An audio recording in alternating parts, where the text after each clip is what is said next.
The stadium lights were blinding, the roar of the crowd deafening, but inside the cage stood a man who never thought he'd be there. His fists were taped, his body trembling, not from fear, but from the weight of everything that had brought him here.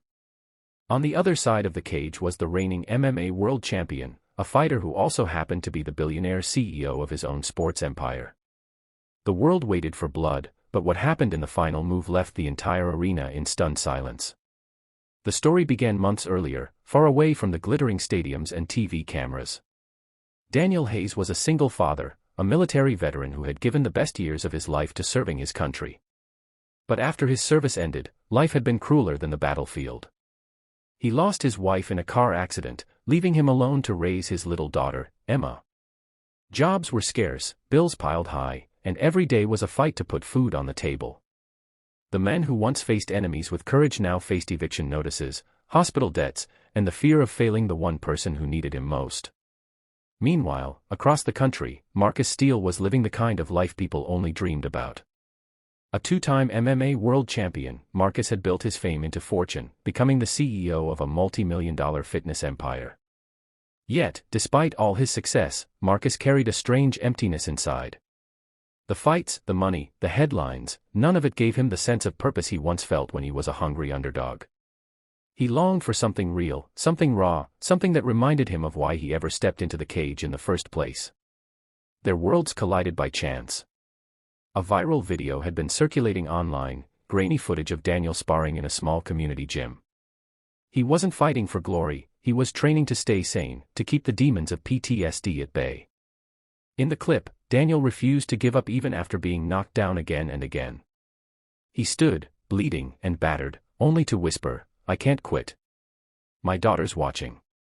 Those words spread like wildfire, reaching millions, including Marcus himself. Marcus was moved. Here was a man with nothing left to prove, yet everything to fight for. He made a shocking announcement: he would put $10 million on the line in a special charity fight, and he wanted Daniel Hayes as his opponent. The world laughed at first. How could a broken-down veteran, a single dad scraping by, step into the cage with the champion of champions? But for Daniel, this was more than a fight. It was a chance to secure his daughter's future, to pay off debts, to give Emma the life she deserved. Training was brutal. Daniel's body screamed in protest, but he pushed through every ache, every scar, every sleepless night. He faced not just the physical challenge, but the doubts of everyone around him. Friends told him he was crazy. Critics said he'd be humiliated. Even Emma, though proud of her father, admitted she was scared of seeing him hurt. But Daniel always knelt down, looked her in the eyes, and said, "I've faced worse battles, sweetheart. This one's for you." The night of the fight arrived, and the atmosphere was electric. Cameras flashed, fans chanted, and commentators speculated whether this was bravery or madness. Daniel walked into the cage not as a trained athlete at the peak of his career, but as a father who had nothing left to lose. Across from him, Marcus stood like a lion, calm and powerful, yet strangely respectful. The bell rang. The first round was punishing. Marcus landed heavy strikes, testing Daniel's resilience. Every blow seemed to echo with the voices of doubters. Daniel staggered, his vision blurred, but in the chaos he saw Emma's face in the front row, her tiny hands gripping the railing, her voice screaming, "Don't give up, Daddy." That voice lit a fire in him. He absorbed the pain, stood tall, and kept moving forward. Round after round, the crowd shifted from laughter to awe. Daniel wasn't winning on points, but he was winning hearts. He refused to quit, no matter how many times he hit the canvas. The arena began chanting his name, thousands of strangers inspired by his unbreakable spirit. Then came the final round. Both men were exhausted, dripping with sweat, their chests heaving. Marcus had the upper hand, but instead of going for the knockout, he suddenly stepped back. He lowered his guard, dropped his fists, and looked Daniel straight in the eye. The crowd erupted in confusion. What was he doing? Marcus then did something no one expected: he fell to his knees. He touched his glove to the canvas and shouted over the noise, "This man is the real champion."